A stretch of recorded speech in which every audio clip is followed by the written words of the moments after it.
most scary things happen far away. In forests you'll never visit, on roads you'll never drive, to people you'll never meet.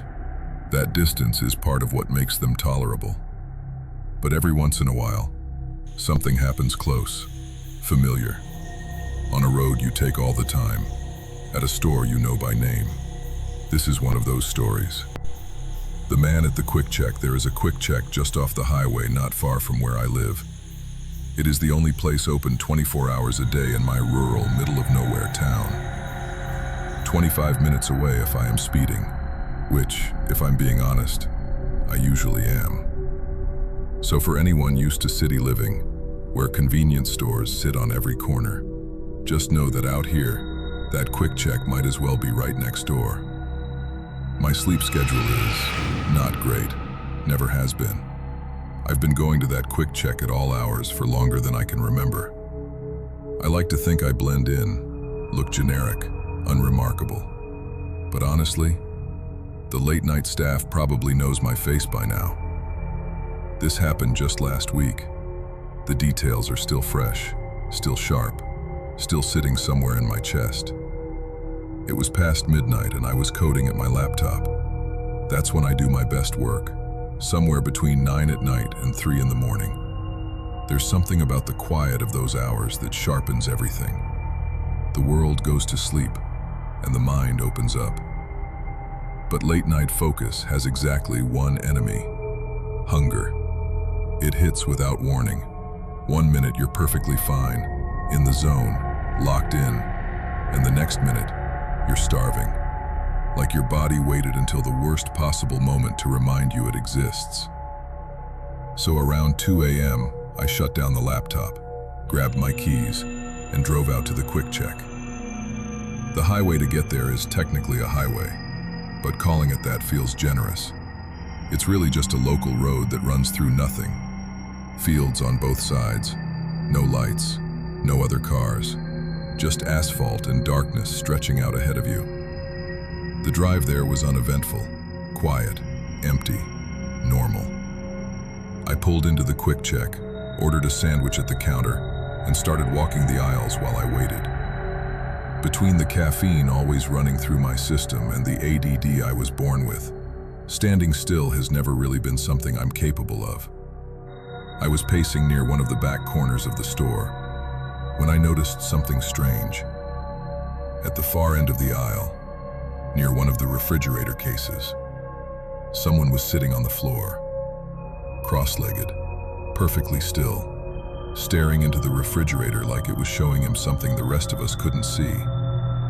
My first instinct was to brush it off. Sometimes people do weird things in gas stations at 2 a.m. You learn not to ask too many questions. But then my brain caught up with what my eyes had just registered. I snapped my head back. No, I hadn't imagined it. There was a man, fully grown, fully dressed, sitting on the floor of a convenience store at 2 in the morning, staring into a refrigerator, not moving.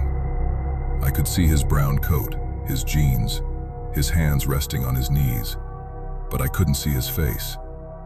And for some reason I couldn't quite explain, I needed to. I mapped out a route in my head. I'd walk down a different aisle, double back around, turn the corner casually, like I was just browsing snacks. Get a look at his face, then move on. Quick, subtle, nothing weird about it. Except I wasn't subtle enough. The moment I turned that corner, he whipped his head around. Not slowly, not gradually. He snapped his head around and locked eyes with me, like he had known I was coming, like he had been waiting for me to look. I froze, completely. For a few seconds, I genuinely forgot what I was doing in that store. I forgot about the sandwich, the hunger, the drive. All of it just evaporated. Because when I saw his face, I knew something was seriously wrong. His eyes were abnormally wide. Not surprised wide, not alert wide. Wide in the way that something is broken behind them. His lower lip was trembling, almost vibrating, like a man standing barefoot in a blizzard.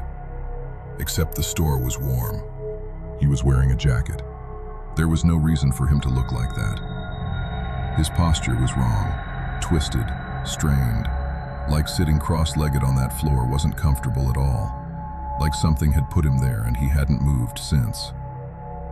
But the thing that stayed with me the most was his expression. He wasn't smiling, he wasn't angry, he wasn't scared. He was just empty, staring at me with a dead, hollow look. The kind of expression you see on a face when the person behind it is no longer quite there. We held eye contact for what felt like a very long time, though in reality it was probably only a few seconds. I finally looked away, walked up a different aisle, kept my back to him, told myself I just wanted my food, and I wanted to leave. My sandwich wasn't ready yet, so I stood at the counter, waiting. The anxiety was building in a way I couldn't rationalize away. Something about that man had gotten under my skin, so I positioned myself so I could still see the corner of the store, just barely, out of my peripheral vision. Half expecting him to appear at the end of an aisle, half expecting to turn around and find him standing right behind me. But he never came. Eventually the sandwich was ready. I grabbed it, walked straight to the door, and left. I told myself that was the end of it. I was pulling out of the lot, swinging my car back toward the highway, when something in my peripheral vision made me look back. Movement. Someone running, full speed, across the parking lot. I was already halfway onto the highway, but I recognized the brown coat instantly. It was him. I slowed just enough to glance back one more time. He reached a pickup truck on the far side of the lot, yanked the door open, got in. I didn't let myself think too hard about where someone like that was going at 2 a.m. I just told myself it had nothing to do with me. And I drove. The highway back home was dark, empty, the way it always is at that hour. Usually I'm the only car out there. Sometimes I go the whole drive without seeing a single pair of headlights. So when I saw lights in my rearview mirror, I noticed. And when I realized how fast they were approaching, I felt the first real knot form in my stomach. They were gaining on me quickly, too quickly, and I was not driving slowly. My first thought was, it's a cop. I eased off the gas, started slowing down, watched the mirror. The headlights kept coming, closing the gap, getting bigger. And then the car got close enough. It wasn't a cop. It was a pickup truck. The same truck from the Quick Check parking lot. I hit the gas. The truck behind me started flashing its headlights. Then came the horn. Long, aggressive blasts cutting through the silence of the highway. My brain was firing in every direction at once. Should I try to outrun him? Should I pull over and hope he just kept going? Should I call 911 while doing 90 down a dark road with no streetlights? I was in a sedan. He was in a pickup. I decided speed was my only option, so I floored it. The speedometer climbed, 70, 80, 90, and still, he stayed right behind me. By the time I hit 100 miles an hour, the voice in my head had stopped trying to figure out what to do. It was just screaming. Real terror is not like the movies. There's no dramatic music, no slow motion realization. It is fast, loud, physical. It lives in your hands, in your chest, in the way your vision narrows. I genuinely believed in that moment that I was going to die.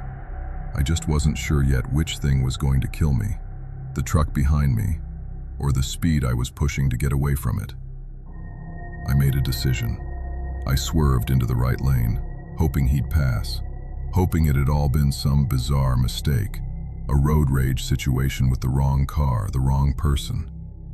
He swerved right with me, still right behind me, still flashing his lights. I started to slow down. Maybe pulling onto the shoulder was the answer. Maybe stopping was the only way this ended without someone getting hurt. The moment my foot lifted off the gas, he rammed into the back of my car. The impact shot through the entire frame. I felt it in my hands, my spine, my teeth. My heart did something I have no other word for except stopping.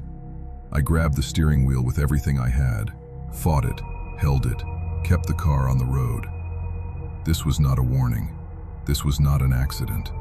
This man was trying to kill me. Everything that happened next happened in seconds, maybe less. I knew he would come again. I knew that at the speed we were both going, another hit from behind would send me spinning, and a spin at that speed on that road in the dark would be the end. So I watched. I watched the truck close the gap one more time, and the moment I felt him coming, I yanked the wheel hard left and slammed on the brakes. The truck shot past me, and I watched it, in the red glow of my brake lights, begin to swerve, wildly, side to side, like a man losing his balance on ice. And then it left the road, flew off the highway, and disappeared into the field on the other side. My hands were shaking so badly I could barely hold the wheel, but I kept driving. I didn't stop. I didn't look back. I drove home, every mile of it feeling like the longest mile of my life. The moment I got inside, I called the police, reported everything I could. The man, the quick check, the brown coat, the truck, the direction it left the road, the approximate location on the highway. I told them about the security cameras at the quick check, told them they should have footage of the whole thing, the man on the floor, him running to the truck, everything. The officer on the phone said they'd look into it.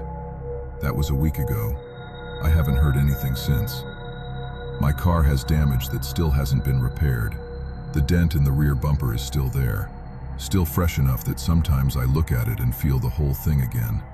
The lights in the mirror, the horn, the impact. I still go to the quick check.